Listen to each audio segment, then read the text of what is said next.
والآخرین حادی کائنات مالک کون و مکان امام الانبیاء سید المرسلین محبوب خدا احمد مجتبی سیدی آقائی ملجائی فداک ابی و امی جناب حضرت محمد الرسول اللہ صلی اللہ تعالیٰ علیہ وبارک وسلم کی بارگاہ ستر پناہ میں ہدیہ سلام عقیدت و محبت پیش کرنے کے بعد جمادی الثانی کا یہ آخری جمعہ شریف ہے۔ فضائل، کمالات، شان، عظمت، تو کوئی بھی کہے کہ میں نے پوری پڑھ دی ہے، سنا دی ہے یا سمجھ لی ہے، ناممکن ہے۔ جتنا کسی کے پاس اللہ کا فضل کرم ہوا عطائے خداوندی سے، جتنا فیض اس کو دربار رسالت مآب علیہ السلام سے ملا، آقا دو جہاں علیہ السلام کے وہ صحابہ کی، آپ کے یاروں کی، خصوصاً شیخین کریمین طیبین طاہرین سیدنا ابو بکر صدیق اور سیدنا فاروق اعظم رضی اللہ تعالی عنہما کی عظمت و شان میں اسی قدر مستفید ہو سکا۔ اللہ رب العالمین جل وعلا شانہ نے سورہ توبہ کی آیت پاک میں نے دوبارہ اس کا پہلا حصہ پڑھا ہے، اس لیے میں نے باقی آگے مکمل کر دی ہے، جس کا میں نے پہلے ذکر نہیں کیا ہے۔ اِلَّا تَنْصُرُوهُ فَقَدْ نَصَرَهُ اللَّهُ اِذْ أَخْرَجَهُ الَّذِينَ كَفَرُوا۔ اس آیت پاک کے تحت مفسرین یہ فرماتے ہیں اللہ نے تمام مسلمانوں کو سرزنش فرمائی، اظہار جلالت فرمایا، ناراضگی کا اظہار میرے کریم رب نے فرمایا تمام مسلمانوں سے۔ اِلَّا تَنْصُرُوهُ فَقَدْ نَصَرَهُ اللَّهُ، سوائے سیدنا ابو بکر صدیق رضی اللہ تعالی عنہ کے۔ اس اللہ کے جلال و غصے اور سرزنش سے اس پوری دھرتی پہ امت میں سے کوئی بچا ہے تو وہ سیدنا تاجدار صداقت ابو بکر صدیق کی ذات پاک ہے۔ اس حوالہ سے کہ ہجرت کے موقع پہ یہ تھا مسئلہ بڑا نازک، حکم تھا خدائے ذوالجلال کا کہ ہجرت کر جائیں، مکہ پاک کو چھوڑ دیں، مدینہ شریف کو اپنا مسکن بنا لیں۔ یہ راز تھا، اللہ کی طرف سے اجازت مل گئی تھی، لیکن یہ راز کس کو بتایا جا رہا ہے؟ جو سب سے زیادہ قابل اعتماد ہے، جس پر اللہ کے رسول علیہ السلام کو سب سے زیادہ یقین ہے۔ اور یہ بات بھی بخوبی آپ جانتے ہیں، نبی رحمت صلی اللہ علیہ وبارک وسلم کا کوئی عمل بھی، کوئی فرمان بھی خدا کے حکم کے بغیر نہیں ہے، اللہ کی اجازت کے بغیر نہیں ہے۔ جس مالک نے ہجرت کا حکم دیا ہے اسی نے ہم سفر ابو بکر کا بھی حکم دیا ہے۔ اور اِلَّا تَنْصُرُوهُ فَقَدْ نَصَرَهُ اللَّهُ میں جو مالک فرما رہا ہے، حضور سید دو عالم علیہ السلام رات کے وقت میں حضرت سیدنا صدیق اکبر رضی اللہ تعالیٰ عنہ کے گھر تشریف لے جاتے ہیں۔ یہاں پہ میں نے کئی حوالوں سے مختلف یہاں پہ روایات ملتی ہیں، ان میں سے ایک یہ بھی تھا جب حضور سید کائنات علیہ السلام صدیق اکبر کے دروازے پہ گئے، دروازہ کھلا تھا، چراغ جل رہا تھا، صدیق انتظار کر رہا تھا تاکہ حضور نے ایک مرتبہ یہ فرمایا تھا اپنے محرم راز ابو بکر صدیق سے، ابو بکر مجھے امید ہے کہ میرا رب مجھے اجازت فرمائے گا ہجرت کی۔ تو جب آپ نے یہ فرمایا تھا میں اس دن سے انتظار میں تھا، وہ گھڑیاں آئیں گی، وہ لمحات آئیں گے جب اللہ کا حبیب کرم فرمائے گا، میرے گھر میں تشریف لائے گا۔ حضور کو دروازہ بند دیکھ کر حضور کو کھٹکھٹانے کی زحمت نہ کرنی پڑ جائے، حضور کو جگانا نہ پڑ جائے۔ چراغ جل رہا ہے، دروازہ کھلا ہوا ہے، صدیق کی آنکھیں دروازے پہ لگی ہوئی ہیں۔ نبی کریم علیہ السلام نے جو ہی فرمایا کہ ابو بکر میرے رب نے مجھے اجازت دے دی ہے، عرض کی آقا 2 اونٹنیاں تیار ہیں۔ یہ بھی ایسا نہیں ہے کہ چلو جی اب پتہ چلا اب انتظام کرتے ہیں، 2 اونٹنیاں پہلے سے حضور تیار ہیں، آپ حکم فرمائیں۔ ساتھ لیا، غار ثور کی طرف چلے۔ یہاں 3 میل عام ملتا ہے کہ نبی کریم علیہ السلام اپنے پاؤں کے اگلے حصے، اس کو پب کہتے ہیں، پاؤں کے اگلے حصے پہ ایڑیاں اٹھا کر مصطفیٰ کریم علیہ السلام چل رہے تھے۔ صدیق اکبر نے دیکھا کہ میرا محبوب بڑی مشقت اٹھا رہا ہے، عرض کی آقا صدیق کے کندھے حاضر ہیں۔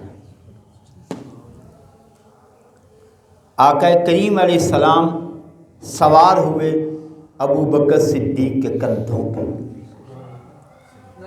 عام ملتا ہے کہ 3 میل کا وہ فاصلہ، 3 میل کا فاصلہ۔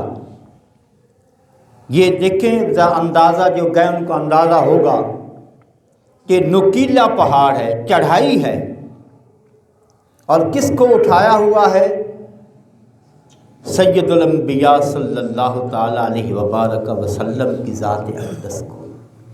ایک جگہ پہ آتا ہے کہ 17 میل، کہ 3 کا زیادہ وثوق ہے، اٹھا کر غار میں لے گئے۔ جب غار آ گیا، آقا آپ رک جائیے، پہلے غار میں صدیق جائے گا۔ غار کو صاف کیا، سنا ہوا، غار کو صاف کیا، صاف کرنے کے بعد اس میں جتنے سوراخ تھے بند کر دیے، ایک باقی رہ گیا۔ نبی کریم علیہ السلام کو عرض کیا حضور تشریف لے آئے۔ آقا کریم علیہ السلام غار میں تشریف لے آئے۔ اہل محبت نے جو بتایا ہے، اہل محبت نے جو بتایا ہے سبق، وہ یہ ہے کہ محبوب کے دل میں آنے سے پہلے اگر چاہتے ہیں کہ دل میں اللہ کا محبوب اپنا جلوہ فرما ہو جائے تو پہلے صدیق کو آنا ہوگا۔ جس دل میں پہلے صدیق نہیں آئے گا مصطفیٰ نہیں آئے گا۔ اب آپ کا بیٹا ہے، اس کی بھی ڈیوٹی ہے، یہ پورا خاندان، اب آیت کا ترجمہ عرض کرتا ہوں، پورا خاندان خدمت پہ لگا ہوا ہے۔ اور یہ بھی یاد رہے تمام صحابہ پاک میں، حضور کے تمام صحابہ میں یہ عظمت، یہ شرافت، یہ شان اللہ نے صرف اس گھرانے کو عطا کی ہے کہ 4 نسلیں صحابی ہیں۔ 4 نسلیں صحابی ہیں۔ صدیق اکبر بھی صحابی، والد ابو قحافہ بھی صحابی، بیٹا بھی صحابی، پوتا بھی صحابی۔ 4 نسلیں جس کی صحابی ہیں وہ صرف ابو بکر صدیق کی ذات ہے رضی اللہ تعالیٰ عنہ۔ کسی اور صحابی کو یہ نصیب نہیں ہوا وہ شرف۔ 4 نسلیں صحابی ہیں۔ بیٹا ہے کہ سارا دن مکہ میں گھومتا ہے، کفار کیا مشورے ہو رہے ہیں، کیا پروگرام بن رہا ہے، آقا علیہ السلام کے بارے میں کیا ان کے پروگرام کیا ہے، سارا دن وہ سنتا۔ اور حضرت سیدنا ابوبکر صدیق کا غلام فہد، اس کی ڈیوٹی وہ غار کے قریب قریب بکریاں چرایا کرتا اور شام کو دودھ جو ہے پیش کیا کرتا۔ صدیق اکبر کی بیٹی حضرت سیدہ اسماء رضی اللہ تعالی عنہا، حضرت اسماء جو کھانا پکا کر بارگاہ رسالت تک پہنچاتی رہی، سارا گھرانہ حضور کی خدمت پہ، اللہ تنصروا فقد نصرہ اللہ، یہ سارے کا سارا گھرانہ مدد کر رہا تھا نبی کریم علیہ السلام کی۔ دوسرے اعتبار سے اب دیکھیے، نبی کریم علیہ السلام کے بارے میں یہ تمام متفق کا بات کہہ رہا ہوں، تمام محدثین کا اتفاق کلی ہے، تمام محدثین کا اتفاق کلی ہے، محدثین ہوں مفسرون ہوں، سب کا اتفاق ہے کہ وہ جگہ جس پہ رسالت مآب علیہ السلام کا جسم اطہر ہے وہ بیت اللہ سے بھی افضل، جنت سے بھی افضل، عرش الہی سے بھی افضل، بیت المعمور سے بھی افضل، کائنات میں ہر چیز سے وہ زمین کا ٹکڑا افضل ہے جس سے رسول اللہ کا جسم اطہر لگا ہوا ہے۔ اب بتائیں کہ اتنا وقت نبی کریم علیہ السلام کا مبارک جسم تھا، ابو بکر کے کندھے تھے، آقا کی پنڈلیاں تھی، ابو بکر کا سینہ تھا۔ اس لمحے صدیق اکبر کی ذات پوری رب کی خدائی میں ہر چیز سے افضل و اعلیٰ تھی جب محمد رسول اللہ ابو بکر کے کندھوں پہ سوار تھے۔ جب غار میں 3 دن 3 راتوں کا یہ زار غور کا سفر تھا، 3 راتیں گزاری، 3 دن گزارے، یہ 3 راتیں اور 3 دن گود تھی صدیق پاک کی اور وجود تھا محمد مصطفیٰ علیہ السلام کا، حضور کا جسم اطہر تھا، گود ابو بکر صدیق کی تھی۔ اب ابو بکر کی گود جنت سے بھی اعلیٰ، عرش سے بھی اعلیٰ، بیت اللہ سے بھی افضل، بیت المعمور سے بھی افضل کہ رسول اللہ صدیق اکبر کی گود میں جلوہ فرما ہیں۔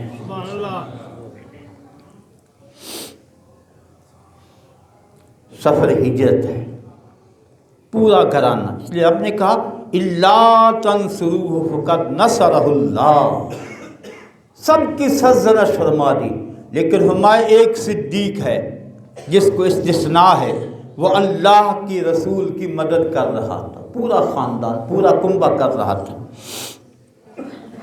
دوسری آیت پاک سورہ نساء 5ویں پارے کی، اولئک الذین انعم اللہ علیہم، وہ لوگ جو انعام یافتہ ہیں خدا کے، جن پر اللہ نے اپنا انعام احسان فرمایا، لفظی ترجمہ ہے اولئک الذین انعم اللہ علیہم، وہ اللہ نے گن کر بتائے ہیں انعام یافتہ لوگ کون ہیں۔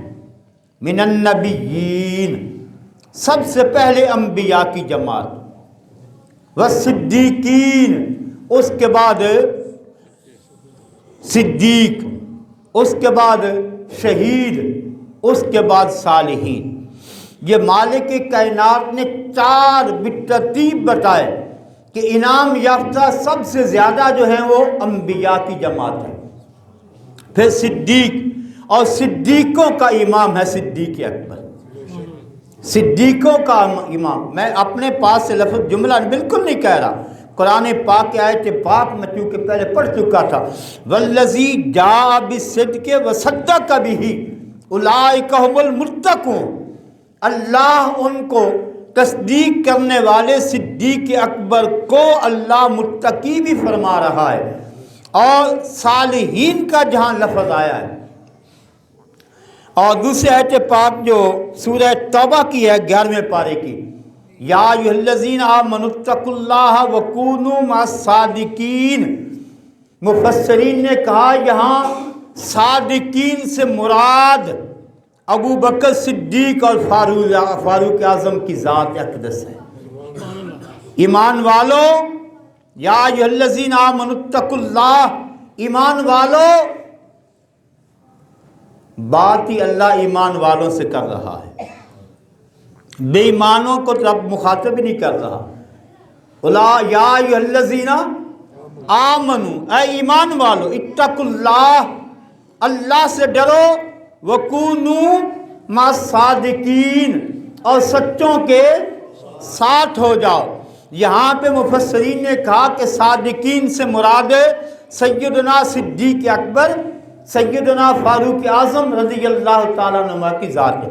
اللہ جن کو سچا کہہ رہا ہے، صادق اللہ کہہ رہا، متقی اللہ کہہ رہا ہے، اور اشجع، افضل، اعلیٰ، اکمل اور حافظ۔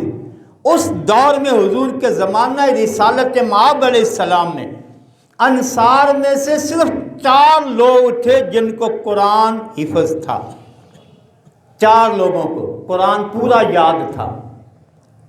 سیدنا ابو بکر صدیق کی ذات اقدس تھی ان میں، اور حضرت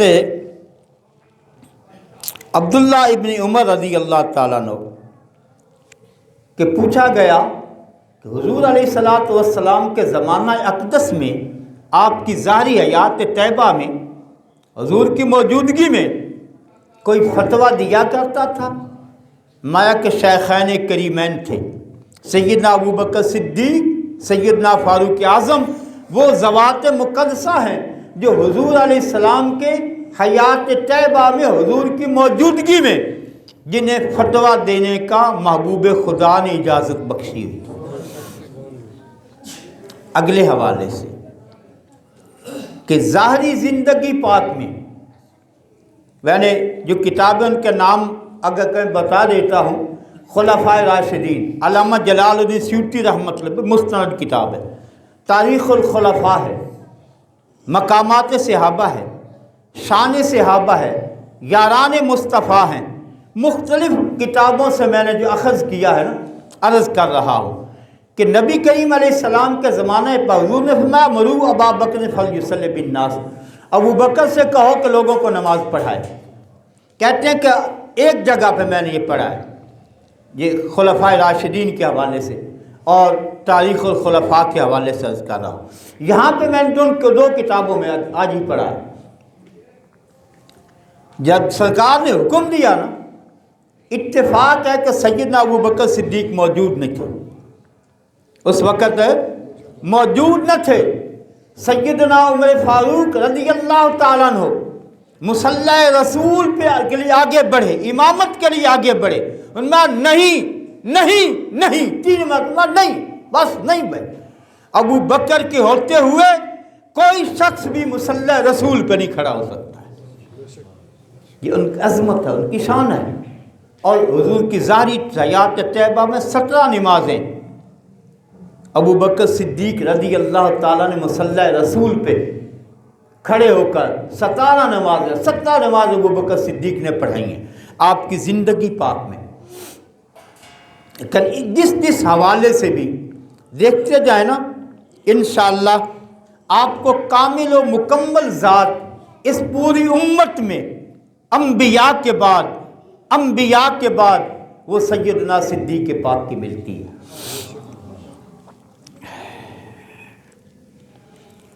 قرآن پاک کی اگلی آیت پاک ہے، غالباً 18 پارہ ہے، وعد اللہ الذین آمنوا منکم وعملوا الصالحات لَيَسْتَخْلِفَنَّهُمْ فِي الْأَرْضِ۔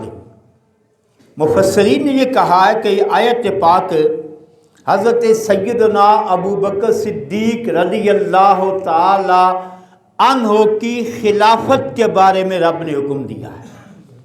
اس پہ دو حدیثیں عرض کر کے آگے چلتے ہیں۔ قبیلہ بنی مستلق، قبیلہ بنی مستلق شخص کو بھیجا، دربار رسالت مآب علیہ السلام نے بھیجا، یا رسول اللہ صلی اللہ علیہ وسلم، ہم جو صدقات بھیجتے ہیں آپ کے دربار اقدس میں، اگر آپ پردہ فرما جائیں، ہم یہ صدقات کس کے پاس بھیجیں؟ نبی کریم علیہ السلام نے فرمایا میرے بعد ابو بکر کے پاس بھیجنا، میرے بعد صدقات ابو بکر صدیق رضی اللہ تعالیٰ عنہ کے پاس بھیجنا۔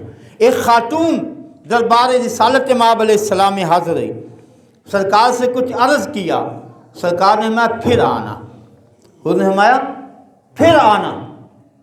عرض کی آقا میں آؤں، آپ نہ مل سکیں، آپ پردہ فرما جائیں، تو پھر نبی کریم علیہ السلام نے فرمایا کہ آنے والی خاتون اگر میں نہ ملوں تو ابو بکر کے پاس چلا جائے، اگر میں نہ ملوں تو ابو بکر صدیق کے پاس۔ میں نے ابھی شعر پہلے کی طرف نہیں گیا، اب انشاءاللہ وقت ملا تو عرض کروں گا، لیکن حالت یہ ہے، توجہ طلب بات ہے، بڑی توجہ۔ جب وقت وصال آیا نا، قریب آیا دنیا سے جانے کا وقت، اور یہ بھی انداز انوکھا ہے، کئی حوالوں سے آپ کا وصال پاک بھی بڑا انوکھا انداز ہے۔ ان میں سے ایک آیت پاک سورہ فجر 30ویں پارے کی، جب یہ آیت مقدس نازل ہوئی، یا ایتھا النفس المطمئنہ ارجعی الی ربک راضیۃ مرضیہ فادخلی فی عبادی وادخلی جنتی، آیت پاک نازل ہوئی، حضرت سیدنا ابو بکر صدیق نے عرض کی آقا اتنا خوش نصیب کون ہوگا کہ جب اس کے جانے کا وقت آئے تو بے نیاز کہے کہ آ جا، ارجعی الی ربک، آ جا اپنے رب کے پاس، ہے جی، راضیۃ مرضیہ، تو اس پہ راضی وہ رب تجھ پہ راضی۔ محبوب ایسا کون ہوگا؟ میں ابو بکر، مجھے امید ہے کہ وہ تو ہوگا۔ جب تیرا وقت آئے گا تو بے نیاز کریم مالک فرمائے گا ارجعی الی ربک راضیۃ مرضیہ فادخلی فی عبادی وادخلی جنتی۔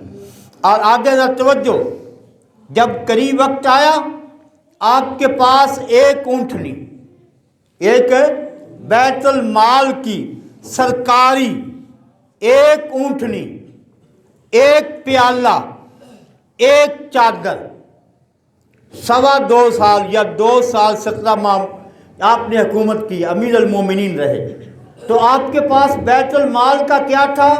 ایک اونٹنی جس کا دودھ دوہا جاتا، اور ایک پیالہ جس میں پانی اور دودھ پیا جاتا، ایک چادر جو آپ اوڑھا کرتے تھے۔ تو جب وقت وصال آیا، اپنی بیٹی سیدہ صدیقہ کائنات محبوبہ محبوب خدا اماں عائشہ صدیقہ سے میں بیٹی جب میرا وصال ہو جائے، یہ اونٹنی، یہ پیالہ، یہ چادر بیت المال کی امانت تھی میرے پاس، جب دنیا سے چلا جاؤں سیدنا فاروق اعظم کو واپس کر دینا، یہ بیت المال کا ہے، یہ بیت المال کا ہے، میرے پاس اس وقت تک امانت تھی جب تک میں امیر المومنین تھا، مسلمانوں کا خلیفہ تھا۔ جب دنیا سے چلا جاؤں تو یہ اونٹنی بھی، پیالہ بھی اور چادر بھی، اور کل آپ نے 2.25 سال میں امیر المومنین، بادشاہ کہہ لیں سمجھنے کے لیے، وقت کے بادشاہ، امیر المومنین، خلیفہ بلا فصل صدیق اکبر رضی اللہ تعالیٰ عنہ، اپنے پورے دور خلافت میں بیت المال سے کل 8,000 درہم آپ نے لیے، کل 8۔ اور جب وقت وصال آیا تو فرمایا کہ میرا باغ کا وہ حصہ بیچ کر یہ بھی بیت المال میں واپس جمع کرا دینا، بیت المال میں جمع کرا دینا۔ اب آ جائے، کہا کہ ابو بکر ہم چکابہ، عمر در طواف ہو، عثمان آب زمزم، علی حج اکبر است۔ غور کریں، توجہ کریں، کہا کہ ابو بکر ہم کعبہ، کعبہ ہوگا تو طواف کعبہ ہوگا، کعبہ نہیں ہوگا تو طواف کعبہ۔ حج تب ہوگا جب کعبہ ہوگا، علی حج اکبر است ضرور ہے، لیکن کعبہ ہوگا تو حج ہوگا۔ اگر کعبہ ہی نہیں ہے تو حج کس کا ہوگا، طواف کس کا ہوگا؟ اس لیے کہا کہ ابو بکر ہم کعبہ، عمر در طواف ہو، عثمان آب زمزم، علی حج اکبر است۔ ہم الحمدللہ سیدنا علی مرتضیٰ شیر خدا رضی اللہ تعالیٰ عنہ کی عظمتوں کے، سیدنا عثمان ذو النورین، سیدنا عمر فاروق، ہم ہر ایک کی عظمتوں کو مانتے ہیں۔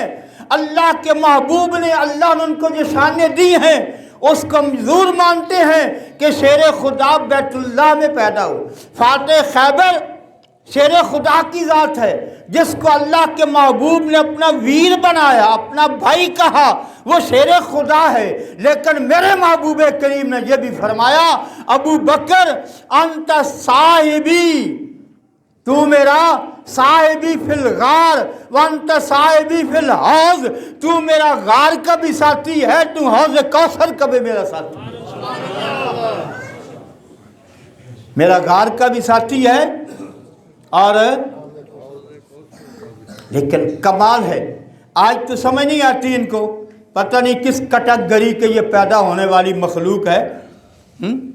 سیدنا صدیق اکبر رضی اللہ تعالیٰ عنہ، میں باحوالہ ذکر ان میں سے امیر المومنین ہیں، امیر المومنین، مدینہ پاک کے قریب، مدینہ پاک کے قریب باہر ایک بڈھیا، نابینا عجوزہ بڈھیا نابینا رہا کرتی تھی، بڈھیا۔ حضرت سیدنا فاروق اعظم رضی اللہ تعالیٰ نے فرماتے ہیں میرا وہاں سے گزر ہوا، میں نے دیکھا کہ گھر میں اکیلی بڈھیا ہے، ان سے لٹ لو جو آتا ہے لٹ لو، لوٹ مار کا بازار گرم ہے، جس کے ہاتھ آتا ہے نہ کسی نے 75 سال میں معافی نہیں دی ہے۔ یہ تو رب کی مہربانی ہے، ملک چل رہا ہے، اس کی کرم نوازی سے چل رہا ہے، حضور کی نگاہ رحمت سے چل رہا ہے، کمی کس نے چھوڑی؟ گھر صاف ستھرا گھر میں اور ہے بھی کوئی نہیں، ایک بڈھیا وہ بھی نابینا، گھر کی صفائی، تازہ گھڑا پانی کا، ہر چیز صاف۔ مارتے ہیں، میں نے پوچھا اماں تو نابینی ہے، اندھی ہے، تیری خدمت کرنے والا؟ نے کہا مجھے پتہ نہیں ہے، میرا تو کوئی بھی نہیں ہے، میرا تو کوئی بھی نہیں ہے، لیکن مجھے نہیں پتہ ہے رات کے اندھیرے میں کوئی آتا ہے، رات کے اندھیرے میں کوئی آتا ہے، گھر میں جھاڑو بھی لگاتا ہے، میرے برتن بھی صاف کرتا ہے، پانی کا گھڑا بھی بھرتا ہے، مجھے کھانا بھی کھلاتا ہے، رات کے اندھیرے میں چلا بھی جاتا ہے۔ سیدنا فاروق اعظم فرماتے ہیں میں اس طاق میں لگ گیا، وہ کون ہے جو رات کے اندھیرے میں؟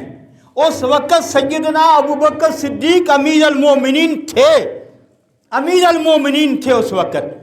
تو فرماتے ہیں میں جب دیکھا کہ چادر میں منہ چھپائے ہوئے گھر سے نکل رہا ہے، دیکھا تو پلٹ کر ابو بکر صدیق تھے رضی اللہ تعالی۔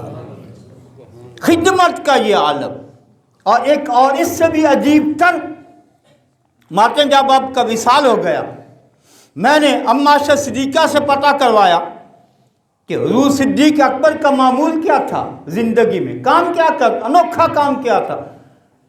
بتایا کہ حلوہ پکواتے، حلوہ پکواتے اور لے کر اس طرف چلے جاتے۔ فاروق اعظم کہتے ہیں میں نے بھی پکوایا، اس راہ پہ چل نکلا جس راہ پہ کبھی صدیق اکبر گزرا کرتے تھے۔ آگے کہتے میں گیا تو دیکھا کہ ایک نابینا بابا بوڑھا غار میں بیٹھا ہے، سمجھ گیا کہ صدیق اس کو کھلایا کرتا تھا۔ ماتے میں حلوہ اس کو کھلایا، جب اس کے منہ میں ڈالا بابے کی آہ نکلی، چیخ نکلی، کہا ابو بکر کا وصال ہو گیا، ابو بکر فوت ہو گئے۔ میں نے کہا بابا تجھے کیسے پتا چلا ابو بکر کا؟ وہ ابو بکر کا، تو اندھا ہے۔ اس نے کہا جو وہ آتا تھا کھانے لے کر اپنے زبان پہ رکھ کر میرے منہ میں ڈالتا تھا، کیونکہ میرے منہ میں دانت نہ تھے، تیری سخت انگلیوں نے مجھے بتایا ہے کہ آج آنے والا صدیق نہیں ہے۔ 10 کلو آٹے کا تھیلا،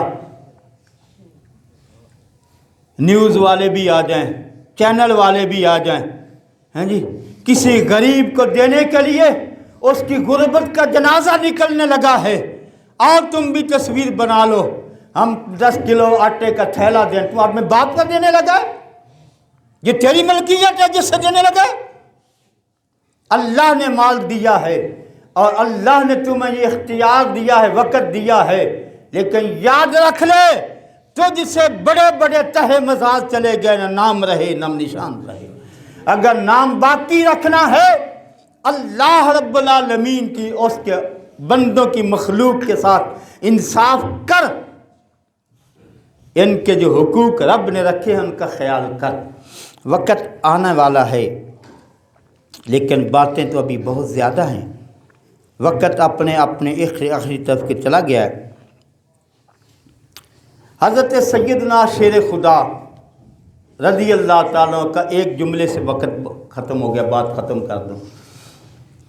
جب نبی کریم علیہ السلام کا وصال پاک ہو گیا نا، یہ بات بھی یاد رکھے، سب سے بڑا عالم بھی ابو بکر صدیق ہیں، سب سے بڑے حافظ بھی ابو بکر صدیق ہیں، سب سے بڑے قاری بھی ابو بکر صدیق ہیں، سب سے بڑے فصیح بھی ابو بکر صدیق ہیں، سب سے بڑے مبلغ بھی ابو بکر صدیق ہیں، سب سے بڑے خطیب بھی ابو بکر ہیں، سب سے بڑے صاحب رائے بھی ابو بکر صدیق رضی اللہ تعالیٰ عنہ، سب سے بڑے شجاع بھی سیدنا ابو بکر صدیق ہیں۔ شیر خدا رضی اللہ عنہ فرماتے ہیں جب بدر کی جنگ لگی نا، رسول اللہ علیہ السلام کے لیے جو خیمہ لگا تھا جس میں حضور جلوہ فرما تھے، علی مرتضیٰ فرماتے ہیں میں بھی موجود تھا، فاروق اعظم بھی موجود تھے، باقی بھی صحابہ موجود تھے، لیکن اس وقت حضور کے خیمے کا پہرا دینے کی ڈیوٹی جس نے لی تھی وہ ابو بکر صدیق تھے۔ ہم مجھ سے بھی زیادہ شجاع، بڑا بہادر تھے۔ فرماتے ہیں کہ جب حضور کا وصال اقدس ہو گیا، یہ باقی لمبی بات ہے، کہ ابو بکر صدیق گھوڑے پہ بیٹھے میدان میں نکلنے کے لیے، جو جھوٹے نبی ہیں، ارتداد کا فتنہ ہے، منکرین زکوٰۃ کا ہے، صدیق پاک گھوڑے پہ سوار ہوئے، صدیق پاک گھوڑے پہ سوار ہوئے، حضرت شیر خدا علی مرتضیٰ نے گھوڑے کی باگ پکڑ لی، روک لیا، باحوالہ رضی کر رہا، گھوڑے کی باگ پکڑ کے شیر خدا نے روک لیا، کہا ابو بکر آج تجھے میں وہی بات کہنے لگا ہوں جو غزوہ احد پہ رسول اللہ علیہ السلام نے کہا تھا، ابو بکر اپنی تلوار کو نیام میں رکھ لے، رک جا، اگر جنگ میں تو جاتا ہے آج امیر المومنین، آج اگر تم جاتے ہو ابو بکر، اگر تجھے کچھ ہو گیا تو اسلام دنیا سے مٹ جائے گا، اسلام دنیا میں باقی نہیں رہے گا، اسلام کی تجھے ضرورت ہے، تجھے اسلام کی ضرورت ہے، تجھ سے آج اسلام کی بقا ہے، تو واپس آ جا۔ صدیق اکبر کو شیر خدا نے روک کر کہا کہ آج اگر تو دنیا سے چلا گیا، اسلام کو دنیا میں اسلام ختم ہو جائے گا، اسلام کو نئی زندگی بخشنے والا آقا دو عالم علیہ السلام کی ناموس کا پہلا پہرے دار، اسلام کی اشاعت میں جس نے ارتداد کے فتنے کی سرکوبی کی، ناموس رسالت کے فتنے کو ٹیک کیا، اور جس نے مسلمہ کذاب جیسے جھوٹے لعنتی نبوت کے دعوے داروں کو جہنم پہنچایا، منکرین زکوٰۃ کے ساتھ جس نے عالم جہاد بلند کیا، وہ صدیق اکبر ہے۔ اس کو کہتے ہیں صدیق اکبر رضی اللہ تعالیٰ۔ اس پہ ابھی سیدنا ابو ہریرہ تعالیٰ کی حدیثیں بھی موجود ہیں اور بھی ہیں، لیکن اللہ تعالیٰ جل وعلا شانہ ان کی صداقت، ان کی شجاعت، ان کی سخاوت، نہ سخاوت میں ان کی کوئی مثال ہے، نہ علم میں، نہ کمال میں، اللہ تعالیٰ ان کے صدقے سے امت کو بھی وہ جذبہ صدیقیت عطا فرمائے، تاکہ آج اسلام پھر دشمنوں کے نرگے میں ہے، آج اسلام کے خلاف پھر عالم کفر متحد ہو چکا ہوا ہے، آج اسلام کو پھر کسی صلاح الدین ایوبی کا انتظار ہے، آج اسلام کو پھر کسی خالد بن ولید کا انتظار ہے، آج اسلام کو پھر کسی سلطان غوری کا انتظار ہے، شہاب الدین غوری کا، اسلام کو پھر آج کسی محمد بن قاسم کا انتظار ہے، آج اسلام کو پھر کسی محمود غزنوی کا انتظار ہے، آج بیت المقدس کی دو دیواریں تک رہی ہیں، فلسطین والوں کی آنکھیں لگی ہوئی ہیں کہ کوئی محمود غزنوی اٹھے گا، کوئی صلاح الدین ایوبی آئے گا۔ اللہ تعالیٰ مدد فرمائے ان مسلمانوں کی جو بے سر و پا دشمنوں کے ظلم کا شکار ہیں، اللہ مسلمانوں کو عزت عطا فرمائے۔